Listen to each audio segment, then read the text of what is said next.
Hey everyone, it's Mike here again, and I know it's been a couple days since I've posted, but I ran across a really awesome article about our good friend Roaring Kitty, also known as Deep Effing Value of GameStop fame.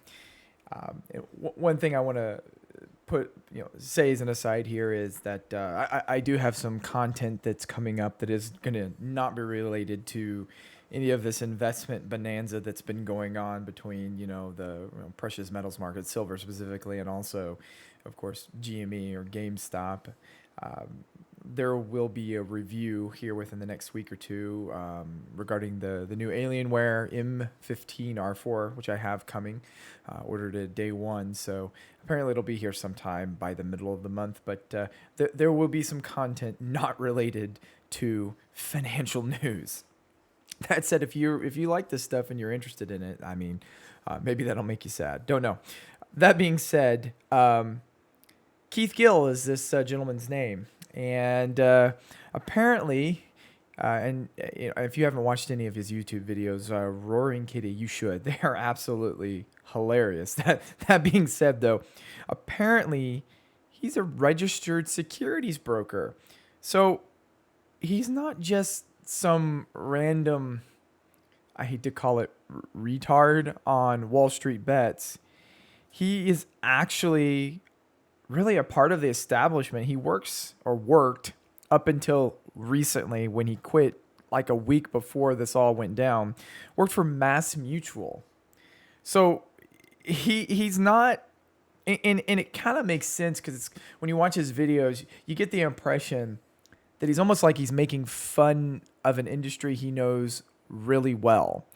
It's not some random guy that has no clue and is just being like college funny. No, this guy seems to know what he's talking about and has fun poking fun at it.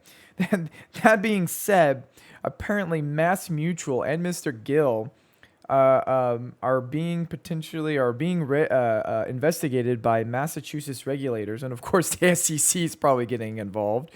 That and of course we've heard the story about Janet Yellen wanting to kind of open up a discussion about protecting customers, and the thing that gets me is a lot of people really got behind him. I don't even know if it was behind him as much as it is just the meme itself about sticking it to the man and how, all of this was about, the little guy rising up. And it's funny, the truth or stranger in fiction type of situation where we find the gentleman that was the banner child for the whole thing. you know, some people will probably defend him and say he was, rebelling and, and trying to stick it to the man himself. But, this wasn't some sort of like, a bunch of monkeys type, banging on a keyboard to put out the works of Shakespeare one-off event.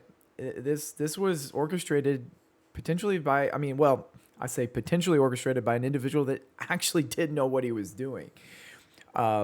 So, a lot of the hype and frustration and everything, it may be warranted that investigations need to take place.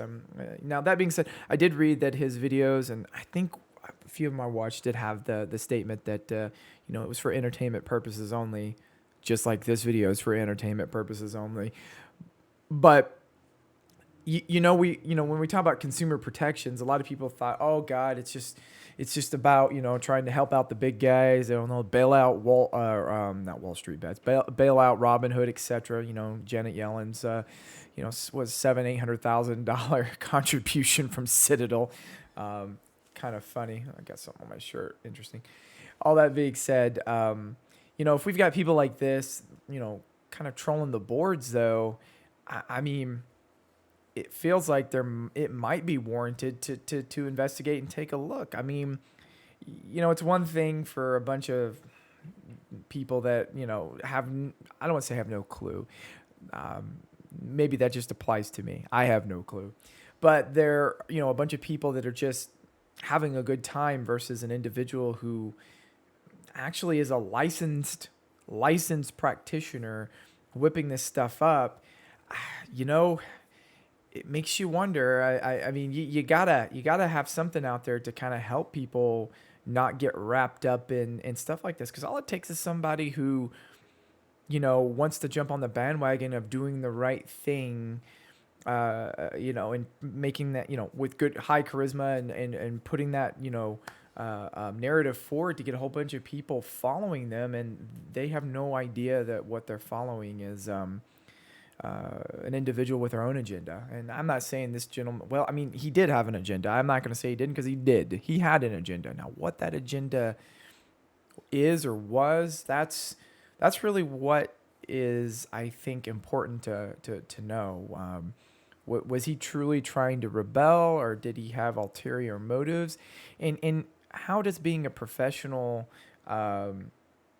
apply to driving this kind of stuff? I mean, it's not exactly it is not a direct comparison, but we recently had an impeachment take place for a president that whipped up the masses based upon his speech. And I don't want to get too political, but that's what he was impeached for.